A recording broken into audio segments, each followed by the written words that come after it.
2026 সাল কি পৃথিবীর জন্য কাল হয়ে দাঁড়াবে? বুলগেরিয়ার সেই রহস্যময়ী অন্ধনারী বাবা ভাঙা নাকি বলে গেছেন এই বছরের শুরুতেই হবে মহাবিপর্যয়। তার ভবিষ্যৎবাণী নিয়ে এখন বিশ্বজুড়ে চলছে তোলপাড়। নিউ ইয়র্ক পোস্টের এক প্রতিবেদনে দাবি করা হয়েছে, বাবা ভাঙার গণনা অনুযায়ী 2026 সালেই তৃতীয় বিশ্বযুদ্ধের দামামা বাজবে।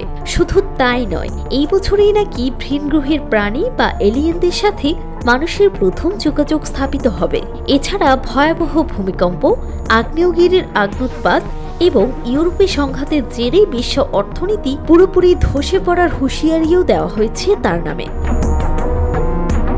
কে এই বাবা ভাঙা? কথিত আছে 12 বছর বয়সে দৃষ্টিশক্তি হারানো এই নারী 9/11 হামলা, প্রিন্সেস ডায়ানার মৃত্যু, এমনকি চেরনোবিল বিপর্যয়ের কথাও আগেভাগে বলে দিয়েছিলেন।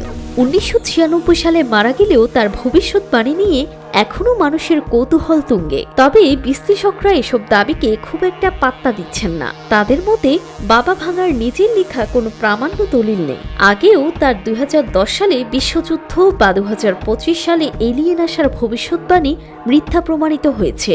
বিশেষজ্ঞদের মতে এগুলো মূলত সোশ্যাল মিডিয়ার গুজব আর মানুষের ভয়কে পুঁজি করে ছড়ানো পুরনো কথাবার্তা মাত্র। জান্নাতুল তাহসিন, ডেস্ক রিপোর্ট, সকালবেলা।